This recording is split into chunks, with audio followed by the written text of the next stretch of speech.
हाँ जी, स्ट्रेट की बात कर रहे थे और मैंने आपको ये बताया कि आपने कनेक्शन बनाना है स्ट्रेट का वाटर के साथ, कि ये वो पानी की तंग पट्टी, ये तो याद रह जाता है कि ये वो पानी की तंग पट्टी है, लेकिन ये याद नहीं रहता कि ये पानी की तंग पट्टी है कि खुश्की का टुकड़ा है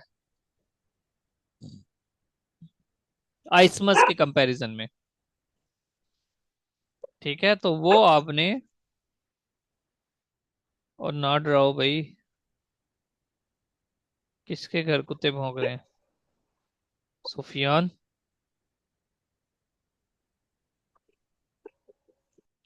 अच्छा देखो, इतनी देर से बोला नहीं है ये, और सर आइस मस क्या होता है? हाँ जी।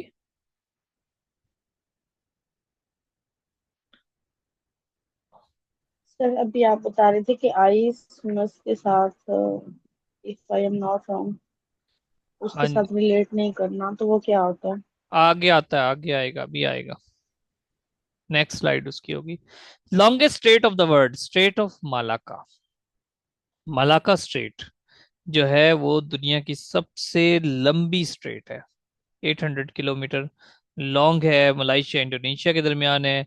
इसको हम फिर भी पढ़ेंगे, ठीक है, ये जस्ट एक रेफरेंसेस दिए हैं ताकि आप बिल्डअप, अब भी आप एक तरह से वार्म अप है आपका, कि भाई किस तरह से जनरल टर्मिनोलॉजीज हैं और जनरल टर्मिनोलॉजीज में क्या क्या एग्जाम्पल्स आ रही हैं, और उसमें किस तरह के हमारे क्वेश्चंस आएंगे, और आगे हम क्विज भी देखना है, लेकिन चलिए देखेंगे क्विज। गल्फ ऑफ थाईलैंड और मलाइशिया इंडोनेशिया के दरमियान ये है, 800 किलोमीटर लॉन्ग है। ये separate Male peninsula Sumatra island of Indonesia. Male peninsula को सुमत्रा आइलैंड से सेपरेट करता है। माले पेनिनसुला एक तरफ, दूसरी तरफ सुमत्रा आइलैंड है ऑफ इंडोनेशिया। बस आप ये याद रखिए, मलाइशिया और इंडोनेशिया को सेपरेट कर रही है स्ट्रेट ऑफ मलाका। आइसमस, ये आ गया जी। आइसमस, आइसमस क्या होता है कि एक खुश्की का जोड़ है।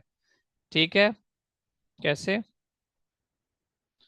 मिसाल के तौर पे ये है जनाब एक कंट्री, ये कॉन्टिनेंट है बल्कि अमेरिका, और ये एक कंटिन्यूएशन है उसकी, नीचे साउथ अमेरिका आ जाता है, ऊपर नॉर्थ अमेरिका, नीचे साउथ अमेरिका, ये इस तरह से।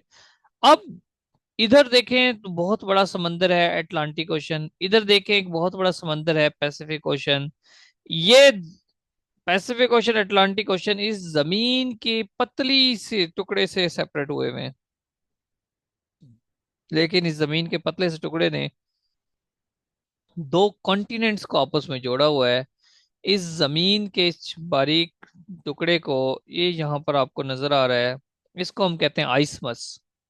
आइसमस एक जनरल टर्म है, आइसमस ऑफ पनामा, पनामा कंट्री का नाम है। ये पूरा कंट्री इस तरह से दो समंदरों के दरमियान है।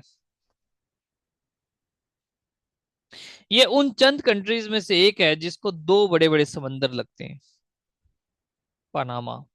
ठीक है, पनामा रिपोर्ट आई थी ना एक, मतलब जिसमें हलचल मचा दी थी पूरी दुनिया में, तो ये वो पनामा कंट्री है,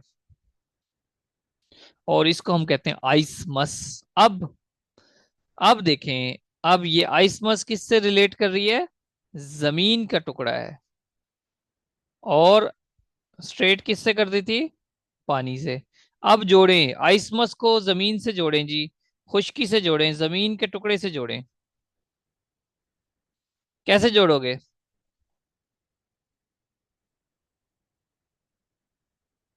चलें, ये ग्रुप में मैसेज करना है आपने, या कल क्लास में बताना है कि आपने किस तरह से इसको जोड़ा है, दोनों में फर्क करके, आइसमस में और दूसरा क्या था? स्ट्रेट। कैप, कैप क्या स्ट्रेट। होता है? कैप क्या है? Extending piece of land into a water body, into a body of water usually sea. ये जी एक्सटेंडेड पीस ऑफ लैंड है, यानी कि जमीन बहुत बड़ा, जिस तरह अफ्रीका की बात कर लें, cape of good hope, cape of Agulhas, इस तरह से पूरा कॉन्टिनेंट है, उस कॉन्टिनेंट में एक थोड़ा सा जमीन का टुकड़ा ऐसे बाहर निकला हुआ है। इस जमीन के टुकड़े को हम कहते हैं कैप। ये वो वाली, ये कैप है, CAPE, कैप। ठीक है। कैप से कोई मुशाबत नहीं है, जो CAP कैप है उससे कोई मुशाबत नहीं है, इसकी एक्सटेंडेड पीस ऑफ लैंड है जस्ट। और मैंने इसकी एग्जांपल भी साथ के साथ दे दी है। लैंडलॉक्ड कंट्री, लैंडलॉक्ड कंट्री क्या होता है कि वो कंट्री जिसको कोई समंदर ना लगता हो उसको लैंडलॉक्ड कंट्री कहते हैं। ठीक है जी। और इंटरव्यू में इस तरह के सवाल होते हैं, तो पूछ लेता है, डेफिनेशन पूछ लेगा कि लैंडलॉक्ड कंट्री किसको कहते हैं। एक, अब ये लैंडलॉक्ड कंट्री मतलब जिस तरह सर्बिया, सर्बिया एक लैंडलॉक्ड कंट्री है। ठीक है, सर्बिया लैंड लॉक्ड कंट्री है। इसके इर्द गिर्द देखें, यहाँ पे बल्गेरिया, फिर Romania, Hungary, Croatia, Bosnia and Herzegovina, मोंटीनेग्रो, Kosovo. ठीक है जी, नॉर्थ मैसिडोनिया, ये सारे कंट्रीज हैं। अब इन कंट्रीज को देखते हैं। मोंटीनेग्रो को समंदर लग रहा है, बोस्निया हर्जेगोविना को लग रहा है, क्रोएशिया को समंदर लग रहा है, हंगरी को पता नहीं, शायद ऊपर कहीं लग रहा हो। ठीक है, रोमानिया को इस तरफ से समंदर लग रहा है, बल्गेरिया को भी इस तरफ से समंदर लग रहा है, सबको समंदर लग रहा है। इधर सर्बिया को नहीं लग रहा। तो सर्बिया क्या हुआ, लैंड लॉक्ड कंट्री हुआ। ठीक है, अगर अगर ध्यान से समझना, अगर इस सर्बिया को जितने भी कंट्रीज लग रहे हैं, Albania, sorry, मोंटीनेग्रो, Bosnia Herzegovina, Croatia, Hungary, Romania, Bulgaria, अगर इन तमाम कंट्रीज को भी समंदर ना लगे, इस सर्बिया के इर्द गिर्द के जितने भी कंट्रीज हैं अगर वो भी लैंड लॉक्ड हो, तो हम सर्बिया को क्या कहेंगे कि सर्बिया एक डबल लैंड लॉक्ड कंट्री है। अभी है नहीं, एक एग्जाम्पल दिया इमेजिन करने के बाद। बात समझ आई कि ऊपर से गई? हाँ भाई, बात समझ आई कि ऊपर से गई? नहीं सर जी, नहीं एक आई? बार और समझाएं। जवेरिया को आ गई है, आ गई है ना समझ, बस ठीक है। आपको भी आ जाएगी हफ्सा, कोई बात नहीं, अभी नहीं आई तो बाद में दोबारा इसको डिस्कस करेंगे। छोटी सी डेफिनेशन दोबारा लिखो कि एक ऐसा कंट्री जिसको कोई समंदर ना लगता हो, उसके इर्द गिर्द सिर्फ कंट्रीज ही हों, तो उसको कहेंगे लैंड लॉक्ड। अब डबल लैंड लॉक की डेफिनेशन लिखो कि एक ऐसा कंट्री जिसके इर्द गिर्द जितने भी कंट्रीज हैं उनको भी कोई समंदर ना लगता हो, यानी कि एक ऐसा कंट्री जिसके इर्द गिर्द जितने भी कंट्रीज हैं वो लैंड लॉक्ड हैं, वो खुद भी लैंड लॉक्ड हैं, तो उनको हम उस स्पेसिफिक कंट्री को डबल लैंड लॉक्ड कहते हैं। Continent and oceans. एक वक्त था, एक वक्त था जब जमीन पर जितने भी कॉन्टिनेंट थे वो एक ही, बिल्कुल एक दूसरे के नजदीक थे, एक जगह पर यहाँ पर इकट्ठे थे। उनको हम उस वक्त उसको एक टर्मिनोलॉजी का नाम, नाम देते हैं कि पेंजिया, उसको हम कहते हैं पेंजिया था। ठीक है, जिस तरह हम कहते हैं ना पंजा, ठीक है, मुक्का बना हुआ पंजा, यानी कि तमाम फिंगर्स, थंब एक जगह इकट्ठे हैं, तो वो पंजा बना हुआ था, पेंजिया था वो। बाद में क्या हुआ, वक्त के साथ साथ जब जलजले वगैरह आने लगे, अर्थक्वेक आने लगा, तो ये हिस्सा सेपरेट हो गया। ये पूरा हिस्सा आज भी नॉर्थ अमेरिका साउथ अमेरिका है। ठीक है जी, ये सेपरेट हो गया, ये यहाँ से ये यूरोप और अफ्रीका में बदल गया, ये वाला हिस्सा, ये भी मिला लो यूरोप है। और यहाँ से ये ऑस्ट्रेलिया सेपरेट हो गया। इसी तरह ये दरमियान में टूट फूट के दरमियान के कुछ हिस्से जो आइलैंड्स में कन्वर्ट हो गए, 7 कॉन्टिनेंट बन गए। वो 7 कॉन्टिनेंट कौन से हैं? वो 7 कॉन्टिनेंट, नॉर्थ अमेरिका, नीचे south America, Australia, Africa, Europe, Asia and Antarctica, जो बिल्कुल साउथ पोल पर है, जो जिसमें बर्फ जमी हुई है। ठीक है जी, ये साउथ पोल का हिस्सा है। साउथ पोल में अंटार्कटिका है जिसमें बर्फ जमी हुई है, लेकिन ये नॉर्थ पोल का हिस्सा है, ये वाला, ये नॉर्थ पोल का हिस्सा है। एशिया और यूरोप और ये वाला हिस्सा में ग्रीनलैंड शायद आता है कि नहीं, ये वाला हिस्सा ये नॉर्थ पोल की तरफ है, यहाँ पर भी बर्फ जमी होती है। ठीक है जी, ये अफ्रीका है जहां से जिंदगी का आगाज हुआ था, सेंट्रल अफ्रीका से कहा जाता है। ठीक है जी, कभी ये इकट्ठे थे लाइफ का। अच्छा ये देखो, ये भी इकट्ठे थे यहाँ पर। इसको एशिया से अगर हम इस तरफ चले जाएं, पैदल पैदल दरमियान में थोड़ा सा समंदर आएगा, हम यहाँ के निकल जाएंगे, क्योंकि ये दुनिया गोल है।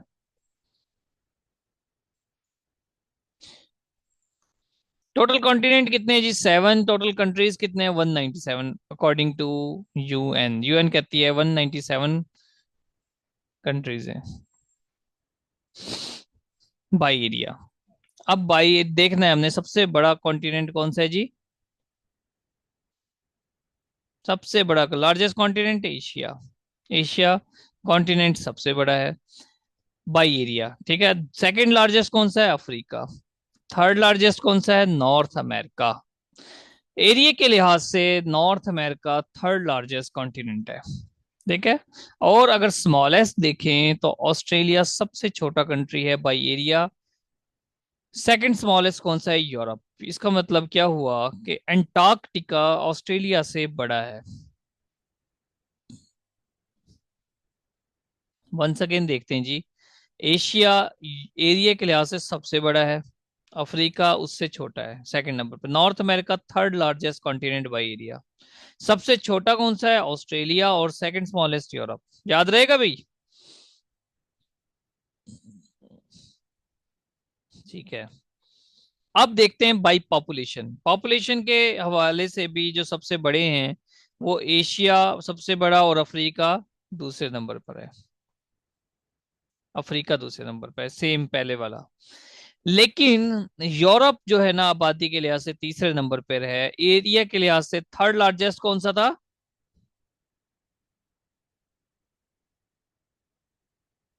थर्ड लार्जेस्ट कौन सा था?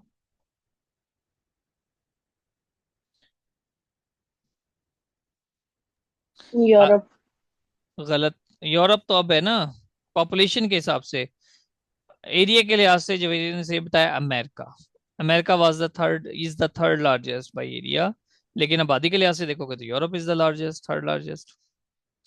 स्मॉलेस्ट कौन सा है पॉपुलेशन के हवाले से? और एंटार्क्टिका, क्योंकि एंटार्क्टिका पे 15-16 लोग रहते हैं ज्यादा से ज्यादा। एरिया के लिहाज से स्मॉलेस्ट कौन सा है? हाँ जी, एरिया के लिहाज से स्मॉलेस्ट कौन सा है? Australia. Very good. Australia area के लिहाज से स्मॉलेस्ट है, लेकिन अगर पॉपुलेशन के हिसाब से देखें तो वो सेकंड स्मॉलेस्ट है। ठीक है, सेकंड स्मॉलेस्ट है, यानी कि अंटार्कटिका से कुछ ज्यादा आबादी है। Excuse me sir. जी। ये अभी आपने बताया कि बाय पॉपुलेशन जो है वो लार्जेस्ट एशिया है, हम्म। सेकंड लार्जेस्ट अफ्रीका है एंड थर्ड लार्जेस्ट यूरोप है। हम्म। हाँ जी। तो और ये एरिया वाइज ऊपर वाले लिखे हुए हैं या population wise? Sorry. Blue red और ग्रीन में जो आपने मेंशन किए हैं सर, हाँ जी। एशिया पॉपुलेशन वाइज भी बड़ा है और एरिया वाइज भी बड़ा है, हाँ जी। Largest continent. जी जी। अफ्रीका एरिया वाइज भी ओके सेकंड सर। नंबर पर है और पॉपुलेशन वाइज भी सेकंड नंबर पर है। ठीक है, तीसरे नंबर पर आता है तो चेंज आएगा। एरिया के लिहाज से सबसे थर्ड लार्जेस्ट नॉर्थ अमेरिका, और आबादी के लिहाज से थर्ड लार्जेस्ट यूरोप। अब आते हैं जी सेवन, जिस तरह सेवन कॉन्टिनेंट पढ़े हैं हम, सेवन ओशंस भी पढ़ेंगे। Seven oceans. ठीक है, क्या है दुनिया में? पांच कहते हैं कि दुनिया के 7 समंदर हैं। ठीक है, सबसे पहला आर्कटिक, कुछ ये नॉर्थ अटलांटिक और साउथ अटलांटिक, बेसिकली ये पांच हैं। दुनिया के जो समंदर हैं बेसिकली पांच हैं। लेकिन हमने क्या किया है, अटलांटिक ओशन जो कि बहुत बड़ा है, इसको हम दो हिस्सों में तकसीम कर देते हैं, नॉर्थ अटलांटिक और साउथ अटलांटिक। इस तरह पैसिफिक बहुत बड़ा है, नॉर्थ पैसिफिक और साउथ पैसिफिक हमने इसको तब्दील कर दिया, तकसीम कर दिया। फिर Indian ocean and southern ocean, ये हमारे सात समंदर हो जाते हैं। Arctic, north Atlantic, south Atlantic, north Pacific, south Pacific, Indian ocean और साउदर्न ओशन। ठीक है जी। How many oceans are there in the world? Answer करें जी। ये 2024 में ये 5। क्वेश्चन आया है। 5। अभी तो हमने सात पढ़े हैं।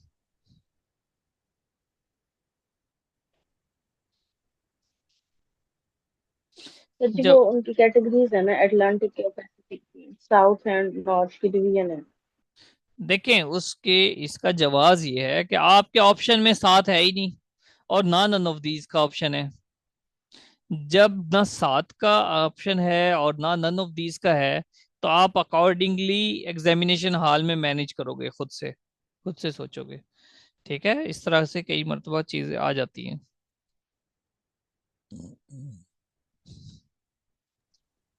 सर अगर इधर 7 का ऑप्शन होता फिर तो आप हम 7 सेवन, लगाते। सेवन लगाते, बिल्कुल, बिल्कुल आप सेवन लगाते।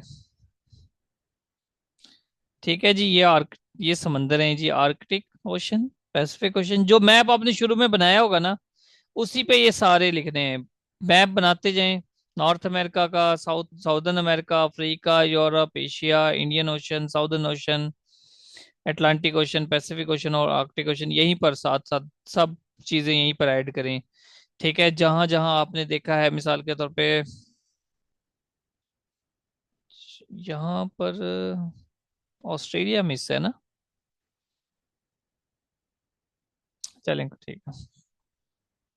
अब पैसिफिक ओशन, सबसे बड़ा समंदर कौन सा है? Pacific ocean. ये लार्जेस्ट भी है और डीपेस्ट भी है। ठीक है, लार्जेस्ट भी है और डीपेस्ट भी है। सबसे बड़ा समंदर अगर आपसे पूछे तो कौन है? Pacific ocean. सबसे ज्यादा डीप कौन सा है? Pacific ocean. इसको कनेक्ट कर लेना जी, कनेक्ट कर लेना। जो लोग पैसिफाई रहते हैं वो हमेशा डीप होते हैं, काफी ज्यादा गहरे होते हैं जब भी वो पैसिफाई रहते हैं। पैसिफाई का मतलब पुरसकून। ठीक है, इसको तोड़ के कुछ ना कुछ इसमें से निकालो, इमेज वाली शेप निकालो कोई इसकी। पैसिफिक, फिका। चलो जी। अटलांटिक ओशन वो सेकंड लार्जेस्ट है, वैसे याद हो जाता है। इंडियन ओशन थर्ड लार्जेस्ट है। Arctic ocean is the smallest ocean, और southern ocean is not recognised by many countries.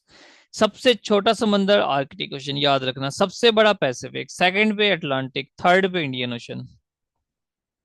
भूलेगा तो नहीं?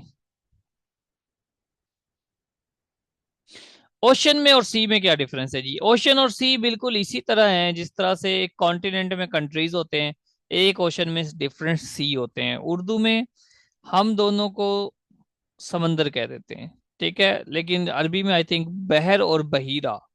बहर कहते हैं बड़े समंदर को, इंडियन ओशन को बहर। और इंडियन ओशन के अंदर जो छोटे छोटे सी हैं, वो अरेबियन सी भी हो सकता है, ओमान सी है, ठीक है जी, रेड सी हैं, ये सब इंडियन ओशन के पार्ट हैं। तो ये ओशन और सी में ये डिफरेंस है। अब जो सी है, सी में से सबसे बड़ा सी कौन सा है? कैरिबियन, साउथ चाइना सी। ये पैसिफिक ओशन के अंदर है सबसे बड़ा समंदर, सी। सी कौन सा सबसे बड़ा है? साउथ चाइना सी। चाइना वैसे भी आबादी के लिहाज से कभी बड़ा होता था, काफी बड़ा कंट्री है। और अब साउथ चाइना सी जो है वो भी लार्जेस्ट सी है। सी की बात करें, पैसिफिक ओशन में है कैरिबियन सी। ये जब हम पढ़ेंगे ना कॉन्टिनेंट साथ के साथ, वहां पर ये समंदर साथ मेंशन होंगे तो आपको और ज्यादा कॉन्सेप्ट क्लियर हो जाएंगे। Caribbean sea is the second largest sea Atlantic ocean में। और थर्ड लार्जेस्ट सी कौन सा है? Mediterranean sea is the third largest. ठीक है, मेडिटेरेनियन सी थर्ड लार्जेस्ट है। इसको कैसे याद कर सकते हैं? S for South China sea, C for Caribbean, M for Mediterranean, यानी कि स्कैम बन गया एक तरह से। ठीक है, मेडिटेरेनियन सी अफ्रीका और यूरोप के दरमियान होता है। इसको अगर आप बनाना चाहेंगे तो हम इसको ऐसे बना सकते हैं जी, ये यूरोप है, ये अफ्रीका है, यहां पर है मेडिटेरेनियन सी।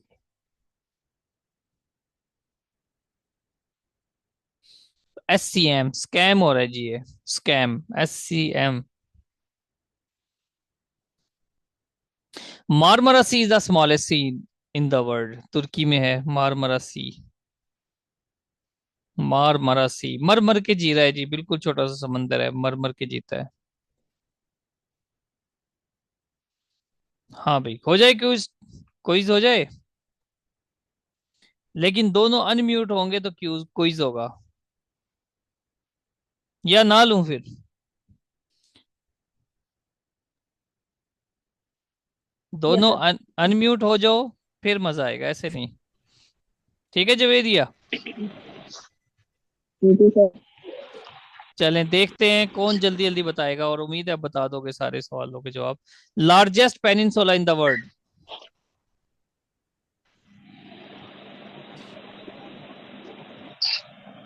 Largest peninsula. जी, बड़ा अजीज है आपको वो ना, वो इलाका आपको बड़ा अजीज है, हर मुसलमान को अजीज है। माले आज। नो नो नो, वो माले। Arabian, sorry Saudi Arabia. हाँ, अरेबियन पेनिनसुला, गुड शाबाश। देखो जहन में आ गया ना, क्लिक कर रहा था। Next question, largest gulf in the world. Gulf of Mexico. Very good. Largest strait of the world. Largest strait longest is strait पढ़ दो, longest. Malaga, Mexico. Strait of Malaga, 800 strait kilometre of long. Malacca, very good, strait of Malacca. Third largest continent by area. Third largest continent area, hmm. South north Africa. जी, north Africa तो नहीं है।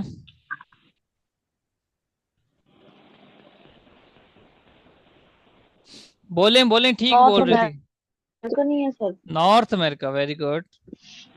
Second smallest yes, continent by north area. America. Second smallest continent by area. Europe by area. Very good, very good. Second smallest Africa, Europe. ठीक है, very good, शाबाश।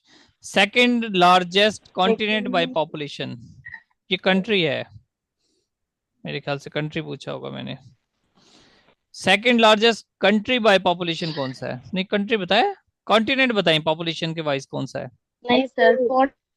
Continent, continent बताएं चले। Africa. Africa, very good. Second smallest continent by population, second smallest. Australia था। Very good. Third largest ocean.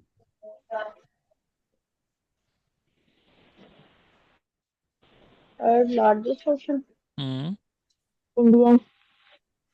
Indian, ये guess किया आपने, मुझे लगता है मैंने इंडियन नहीं बताया। ओशन, नहीं आपने बताया था। अच्छा, मैंने बताया था smallest ocean.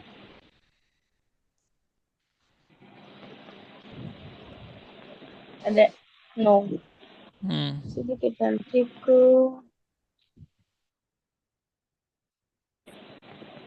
Arctic ocean. Largest sea in the world. Sir ये स्मॉलेस्ट। हाँ जी, स्मॉलेस्ट। पैसिफिक। नो, ला South China sea. Very good, very good.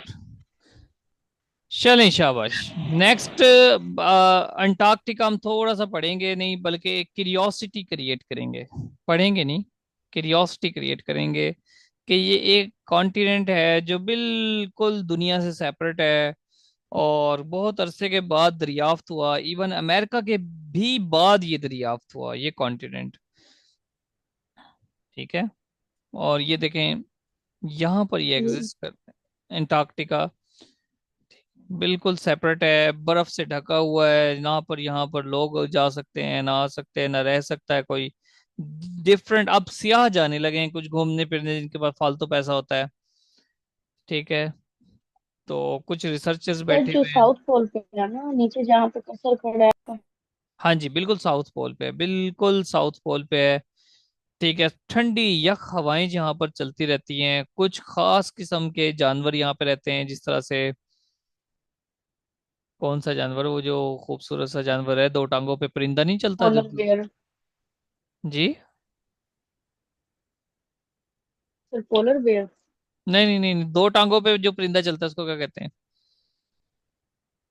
अच्छा चलो वो देखेंगे अब। पेंगुइन। पेंगोइन, पेंगोइन। ठीक है। तो वो यहाँ पर होती हैं बर्फ में, पता नहीं कैसे रहती हैं। और इसके अलावा यहाँ पर बेशुमार बर्फ है जो जमीन के अंदर भी धंसी हुई है। और अब ग्लोबल वार्मिंग की वजह से अंटार्कटिका की बर्फ पिघल रही है, उस बर्फ के पिघलने से जमीन की सतह बुलंद हो रही है, तो इस तरह के इश्यूज आ रहे हैं। सॉरी, ये देखें जी, एक मिनट में।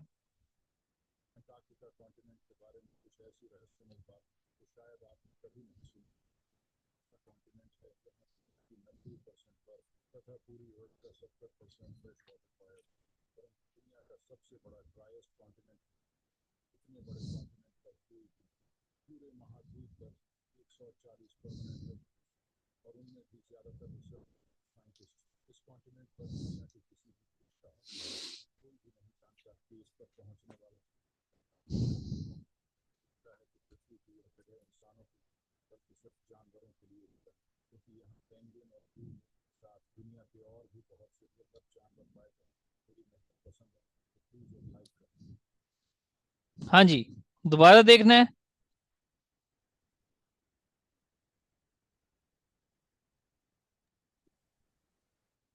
या एंड कर दें?